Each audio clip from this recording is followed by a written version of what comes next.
TCF Télévision Centrafricaine, la chaîne de l'unité nationale. Compte rendu du Conseil des ministres extraordinaire du lundi 26 mai 2025. Le Conseil des ministres a tenu une séance extraordinaire ce lundi 26 mai 2025 à partir de 16h25 sous la très haute présidence de son Excellence, Professeur Faustin Archange Touadéra, président de la République, chef de l'État. L'ordre du jour est constitué des points suivants. 1. Les dossiers à examiner. 2. Les communications ministérielles. 3. Les divers. L'établissement de l'ordre du jour a été procédé avec l'autorisation de son Excellence, le président de la République, chef de l'État, de la présentation par le ministre chargé du secrétariat général du gouvernement et des relations avec les institutions de la République de la position des membres du gouvernement absents. Au titre des dossiers à examiner, ministère des Mines et de la Géologie. Invité par son Excellence, le président de la République, chef de l'État, à prendre la parole, le ministre chargé des Mines et de la Géologie a soumis à l'examen du Conseil un projet de décret portant attribution d'un permis de recherche à la société Emergencing Group Cement RCA. Dans le cadre de la mise en valeur des ressources minérales de la République centrafricaine, le ministère des Mines et de la Géologie a reçu une demande de permis de recherche de gisement de calcaire dans le secteur de Bushia, dans la préfecture de la Lobaye, formulée et introduite par la société Emergencing Group Cement RCA. L'étude technique du dossier a relevé l'existence dans la dite zone d'un potentiel géologique favorable à l'exploration de matériaux calcaires destinés à des usages industriels. Étant donné que la société Emergencing Group Cement RCA, dont le siège est à Bangui, est régulièrement constituée et immatriculée au registre du commerce et de crédit immobilier, avec un capital social de 20 millions de francs CFA, le ministre chargé des Mines et de la Géologie a sollicité du Conseil l'adoption du projet de décret. Après examen et discussion, le Conseil a marqué son accord et a adopté le projet de décret portant attribution d'un permis de recherche à la société Emergencing Group Cement RCA. Il sera soumis à la signature de son Excellence, le président de la République, chef de l'État. Ministère des petites et moyennes entreprises et de la promotion du secteur privé. Autorisé par son Excellence, le président de la République, chef de l'État, à prendre la parole, le ministre chargé des petites et moyennes entreprises et de la promotion du secteur privé a soumis à l'examen du Conseil un projet d'arrêté mettant en place le comité technique de suivi des petites et moyennes entreprises et des petites et moyennes industries en République centrafricaine. Répondre aux préoccupations des acteurs du secteur privé dans une perspective d'action en faveur de l'amélioration du climat des affaires et la promotion des PME-PMI a conduit le gouvernement à se doter de la loi numéro 20.011 du 16 mai 2020 portant Code des PME-PMI de la République centrafricaine. Cette loi qui offre l'opportunité aux petites et moyennes entreprises de jouer pleinement leur rôle de moteur de croissance vise également à susciter la culture d'entreprise par la mise en œuvre d'une politique de promotion et de facilitation. Aussi, afin de rendre applicables les mesures incitatives en faveur des PME-PMI prévues par la loi portant Code des PME-PMI de la République centrafricaine, il est indispensable que le comité technique de suivi créé par l'article 4 de la loi suscitée soit mis en place. Cet organe sera chargé, entre autres, de suivre l'évolution des PME-PMI et émettre des avis techniques relatifs à leur passage d'une catégorie à une autre, proposer des ajustements nécessaires concernant les critères de classification des PME-PMI en fonction de l'évolution de l'environnement économique national. Constater les violations aux dispositions de la loi portant Code des PME-PMI de la République centrafricaine, diligenter toute enquête nécessaire et proposer des sanctions correspondantes, mener des investigations régulières sur la situation des PME-PMI et analyser leurs performances. En d'autres termes, la mise en place de ce comité qui comprend les représentants des sectoriels impliqués et ceux du secteur privé permettra aux PME-PMI de bénéficier des différents avantages qui leur sont consentis, de contribuer à l'assainissement de l'environnement des affaires, à la diversification et à la promotion des activités économiques. en vertu de ce qui précède. Le ministre chargé des petites et moyennes entreprises et de la promotion du secteur privé a sollicité du Conseil son approbation du projet d'arrêté. Après examen et discussion, le Conseil a approuvé le projet d'arrêté mettant en place le comité technique de suivi des PME-PMI en République centrafricaine. Il sera signé par le ministre chargé des petites et moyennes entreprises et de la promotion du secteur privé. Au titre des communications ministérielles, le ministre d'État chargé de la justice, de la promotion des droits humains et de la bonne gouvernance, garde des Sceaux, président du comité mixte chargé de la préparation du sommet ordinaire des chefs d'État de la communauté économique et monétaire de l'Afrique centrale, a présenté l'état d'avancement des activités préparatoires. L'évolution indique l'amorce d'une phase de finalisation des travaux se rapportant au réaménagement de standing des espaces résidentiels et des voies d'accès en rapport avec la réhabilitation par la SODECA de certains segments du réseau d'adduction d'eau. Les éléments de réponse progressive aux exigences de rituels protocolaires et aux usages VVIP de transport ont été passés en revue, tandis que l'agenda de la conférence reste corrélé aux conclusions de consultations diplomatiques en cours avec l'implication du gouvernement de la Commission. Le Conseil en a pris acte. Le ministre chargé de l'administration du territoire, de la décentralisation et du développement local, coordonnateur de l'opération Kwati-Kodro, a rendu compte des activités de l'opération Kwati-Kodro des samedis 17 et 24 mai 2025. Les séances des samedis 17 et 24 mai 2025 de l'opération Kwati-Kodro, déployées dans le Grand Bangui et en province, concentrées sur des activités de ramassage d'ordures, de nettoyage, de curage, de désherbage et de déguerpissement des services informels installés anarchiquement aux abords des artères, ont connu une participation soutenue des plus hautes autorités de l'État, ainsi que des autorités locales, des associations de femmes et d'organisations de la jeunesse, de formations politiques, de groupes d'appui à l'opération Kwati-Kodro, avec le soutien logistique de la mairie de Bangui,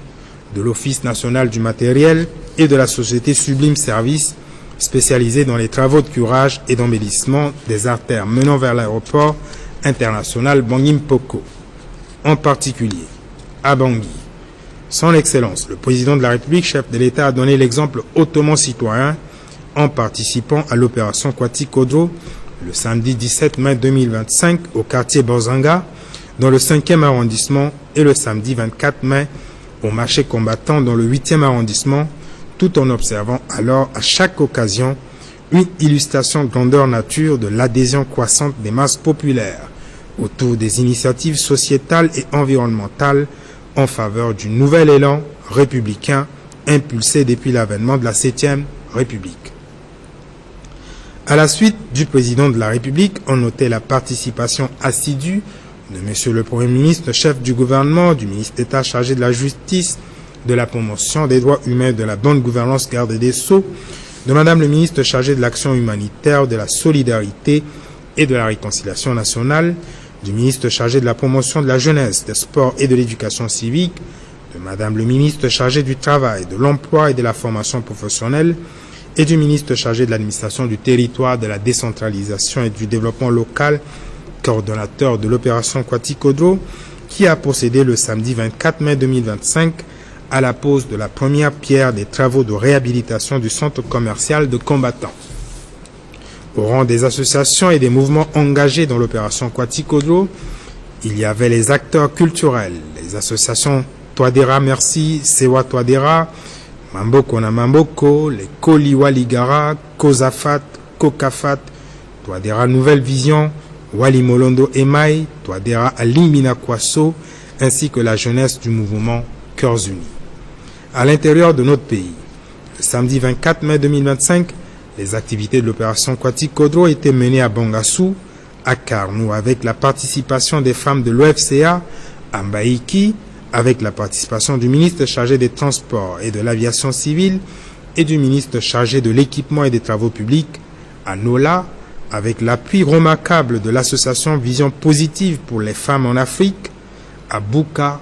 avec l'appui de la MINUSCA, et à Bria, avec l'appui des associations affiliées au mouvement Cœurs Unis.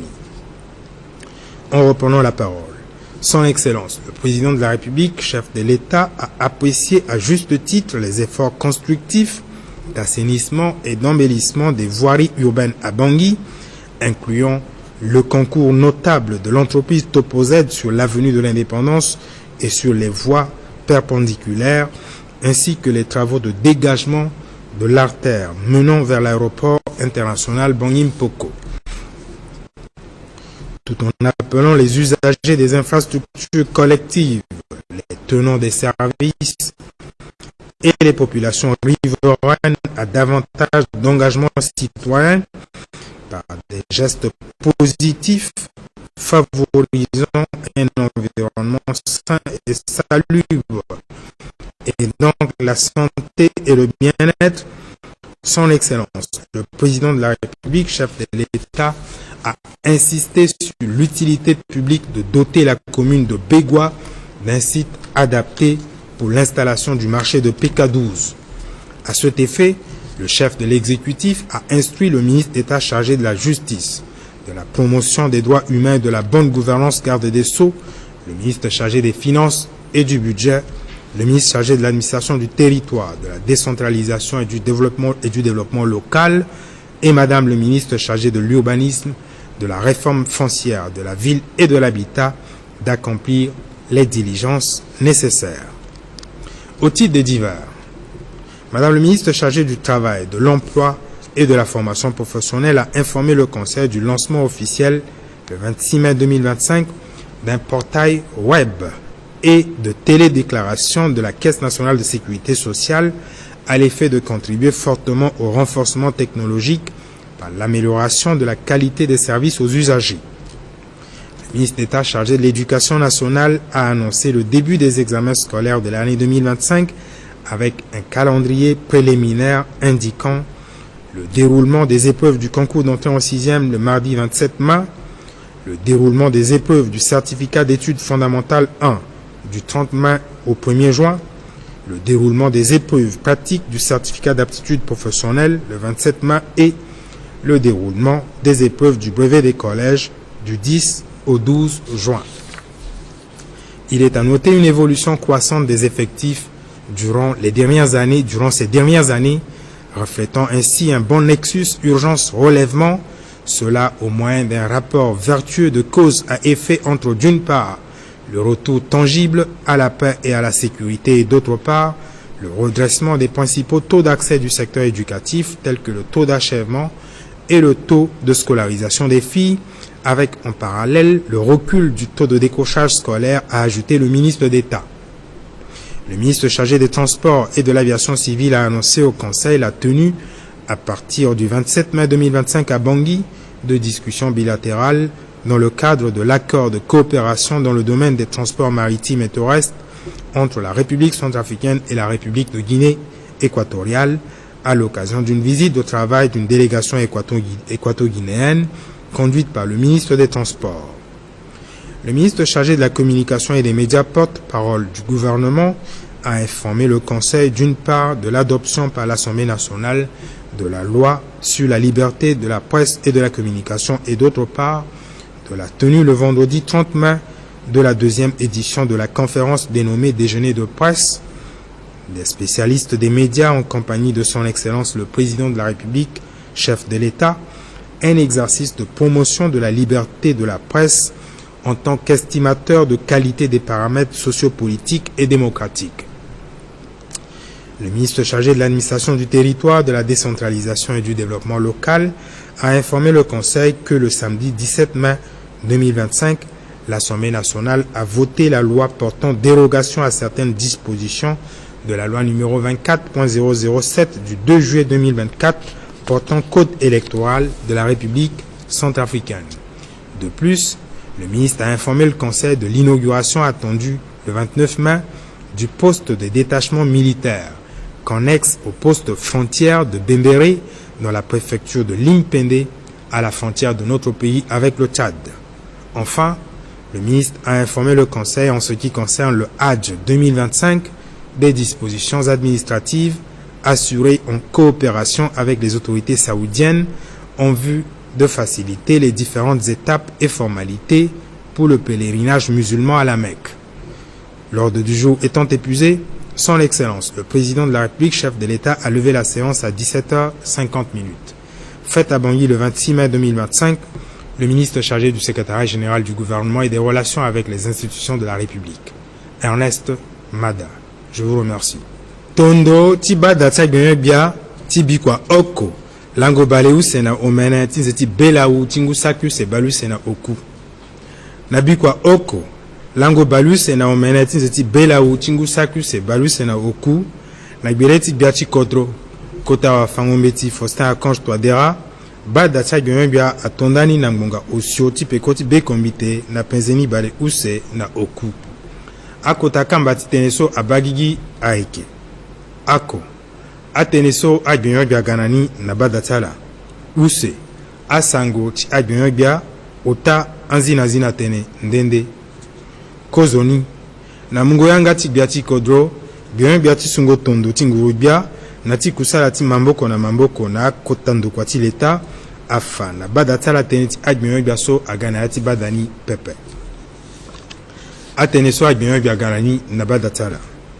ndokwa bien biati gingo amosoro tigbeti sese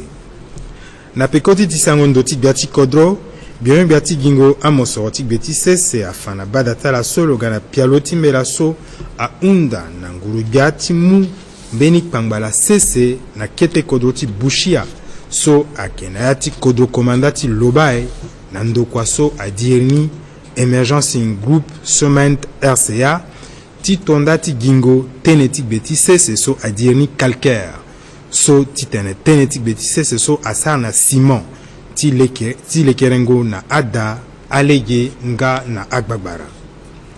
na mungo tene bien biati gingo amosoti beti sese atene na gingo lege ti mai na amosoti beti sese ti kodo sese ti be Afrika ndokwa tilo awa mbeni mbeti ti ndokwa so adirni Emergence Group Sement RCA so a unda ti wara mbeni pangbala sese na kete kodo ti bushia ti tonda ti gingo atenetik beti sese so adirni calcaire so ti tenetik beti sese so asar na ciment ti lekerengo na ada alege nga na agbagbara na pekoti gbongoli na ndoti mbeti so awayenda ti ndokwa bien biati gingo amosoro ti beti sese afa so atene ti sarango na ciment wala calcaire asisingo na gbeti sese ti bushia ndali ti so ndokwa so adirni Emergence Group Sement RCA so ungo ti mama nyinza ti lo asi kutubali use asu iri ti lo na kota gbuku ti awa dengo buze ti be Afrika afuta ambeti ti lo kue alingbi na sondia a unda bien biati gingo amosoro ti gbeti sese a unda na badatala ti yeda na pialo ti mbela so tongana apata kwe ya unzi awe badata bia ayepe koti pialo timbela so a unda na nguru biati mu pangbala sese na kete kodo ti bushia so aikena yati kodo komandati lobai na ndokwa so adirni Emergence Group Sement RCA ti tonda ti gingo calcaire wala tenetik beti sese so asana ciment ti lekerengo na ada alege nga na agbagbara kozo ti wa ngangu na lege ti ndia fade pialo timbela so akusungo mamboko ti biati kodro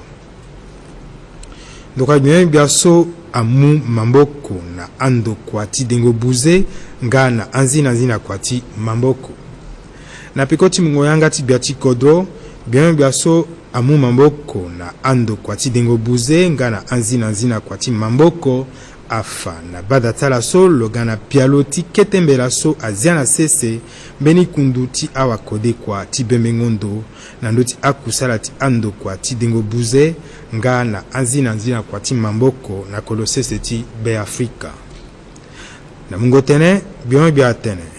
na lege ti po so ti biati kodro so agwe oko na bangondo ti fini mamandia ndali ti mayengo ti ekonomi ti kodro nga na ti mungo mamboko na ando kwa ti dengo buze na anzina kwa ti mamboko biati kodro asu mamboko na gbeti ndia so molongoni bale use liki para na bale oko na oko ti lango bale oko na omene ti nzeti belau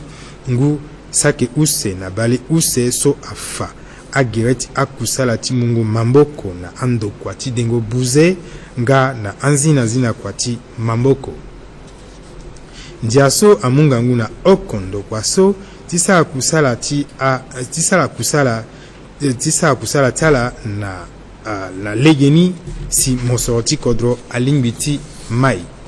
mbeni kusala ti ndiaso ayeketi zia nzarati sango akusala ti mamboko na beti amolenge ti be Afrika alimbi na poroso ti ngurubia na lege ti mungo mamboko na ando kwa ti dengo buze nga na anzina kwa ti mamboko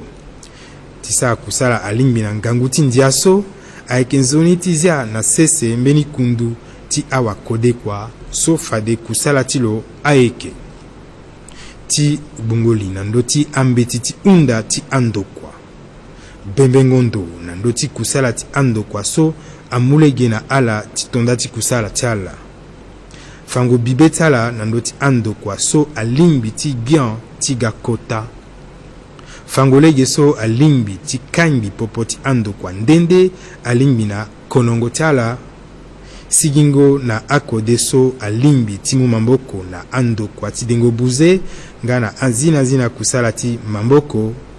fango akusala ti ando kwa so alimbi na tene ti ndiaso afa agere ti akusala ti mu mamboko na ando kwa ti dengo buze nga na anzina kwa ti mamboko pepe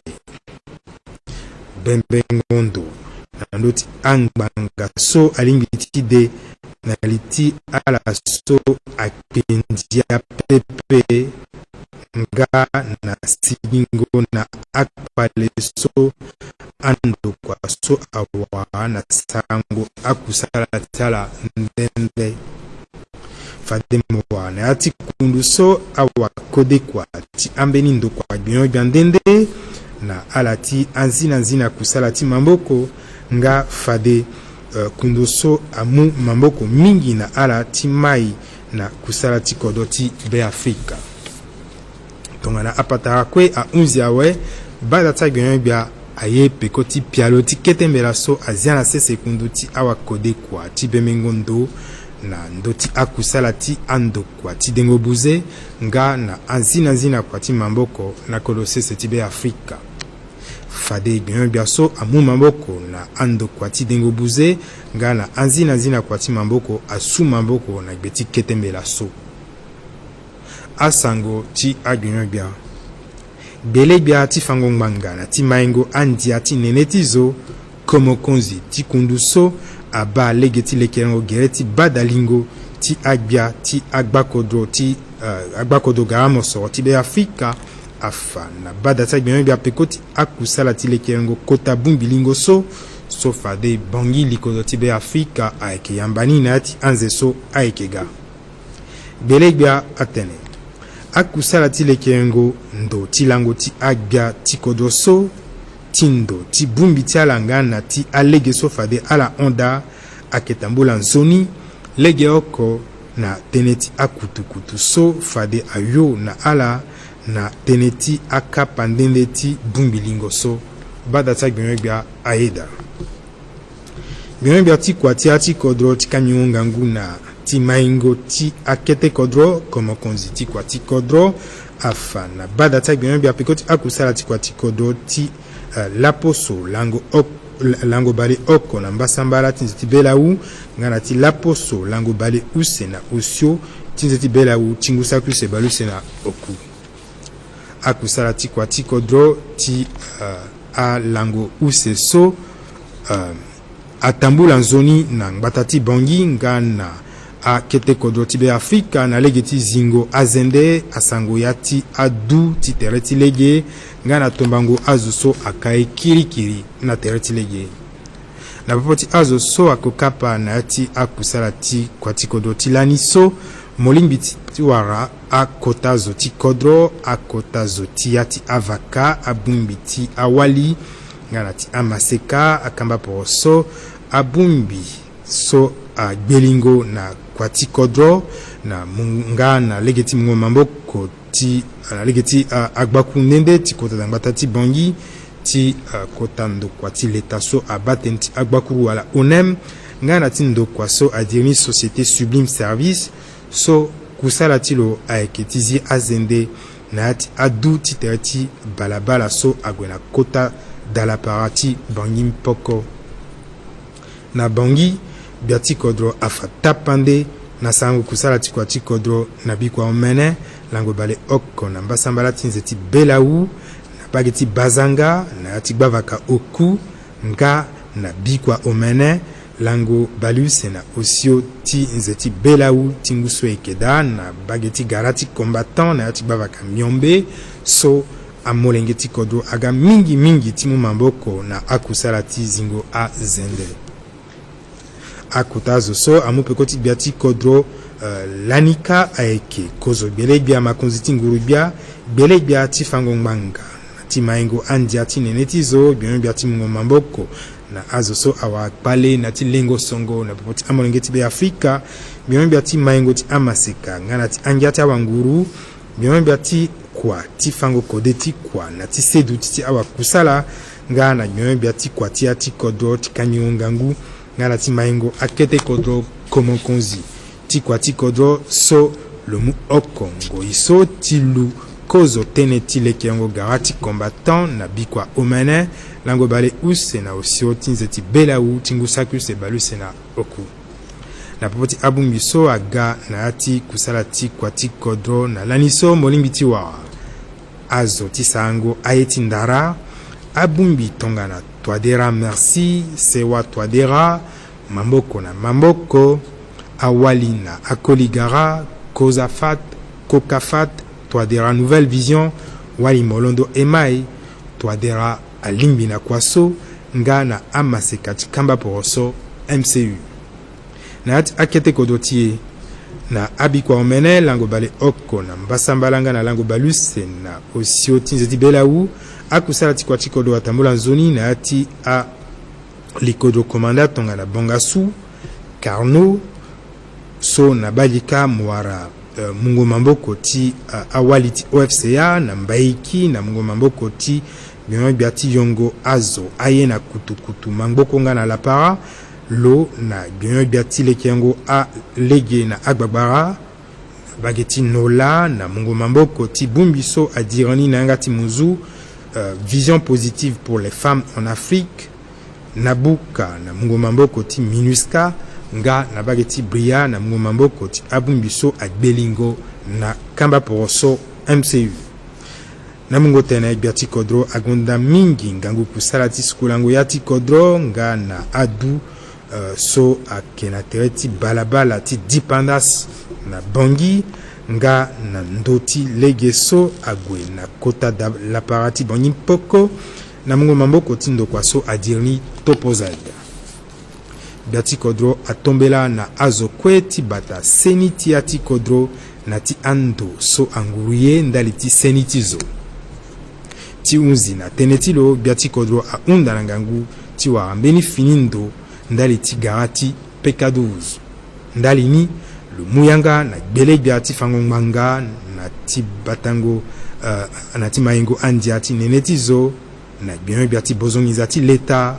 na gbeme bia ti akwa ti ati kodro ti kanmingo ngangu nga na ti maingo akete kodro nga na gbeme bia ti lekerengo ya ti kodro ti sa yesokwe alingbi azina zina tene ndende gbeme bia ti kwa ti fango kode ti kwa na ti sedu ti awa kusala afa na bada tala so ndokwa ti sandugu niza so amu mamboko na awa kusala so agwe na ungo tere so adirnanga ti muzu Caisse nationale de sécurité sociale atonda ti sa kusala na lege ti afini kode ti vungango asango na gbanda tere so adirni portail web nga na télé déclaration bele bia ti fango mbeti afa na bada ti agbeme bia akozo kapa ti sungu amandako na ati akete dambeti so fade atambula na nguso tongaso mandako ti gongo na daomene wala concours d'entrée en 6e na bikua use lango bale use na mbasambala ti nzeti Belaou mandako ti warango kozo makanda ti kete dambeti wala CF1 na lango bale ota ti nze so iekeda ti si na lango oko ti nze ti fondo ti nguso iekeda makanda ti ala so amanda akode ti kusala wala cap na lango bale use na mbasambala tinzeti belau nga na manda koso aidirni brevet de collège na lango bale oko tisi na lango bale oko na use tinzeti fondo tingu sakuse baluse na oku na mbage Belegbia atene mbeni zoni yeti inga aekeso ngoti amolengeso agwe na dalakoro na yati kodo seseti be Afrika agwe na nduzu na yati anguso a on nkangu mingi senge pepe gindaliti siriri nga na sedutiso akiri na kodro biani na legeti pemba poroso ti biati kodro biati yongo azo aye na kutukutu mamboko nga na lapara afana badatala so lo tondani na loketwande ndani la lango bali use na mbasambala ti belau na tiwara fombalo ti Guinée équatoriale ndali ti ameni patra na kambati kusala ti mamboko na popoti akodo use na legeti yongo akumba na leti ngu ingo nga na legeti kuru sese bien biati asango wayanga ti nguru bia afana badata bien bia so badalezo ayeda na pialoti ndia ti sango kusala polele ti awa gosinga nga na mbage lokilo faso fade tengoko beti sewa so adirni nanga ti munzu déjeuner de presse aketambula la bikwa oku lango bale ota tinzeti belau tinguso ekeda na popoti biati kodro na awa gosinga bien biati kwati ati kodro ti kami ngangu nga na ti maingo akete kodro afa na badatala so badalezo aso pialo tindia so amingo ngangu ti so abale oko na miombe tindia so molongoni aeke bale use na usio liki para mpasambala ti lango use tinzeti lengwa tingu sakuse bale use na osio so alekegere ti songo akotazo ti kodro na mbage loki lofa na badatala so fade azi yanga ti ndo ti kusala ti aturugu so aeke na kodo ti bembere na yati kota kodo komanda ti limpende so aeke na maka ti kodo sese ti be Afrika na kodo ti Tchad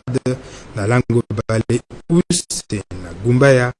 tinze ti belau tingu sakuse baluse na oku tiunze na tenetilo Ganga afaso ndokwatilo a umzi akusala tilekerengo zoni tambula tigwengo ti a ita muslimi na maka awe donc la badata bia umzi asa akota kamba titene sokwe akanga na mbeti biati kodro akanga yanga ti badani na ngonga oku tilakwi na penzeni bale oku asu tondo so na bangi na lango bale use na oku tinzeti belau tingu sakuse baluse na oku bien biati sungo tondo tingu bia na ti kusala ti mamboko na akotando kwa ti leta Ernest Mada bikina la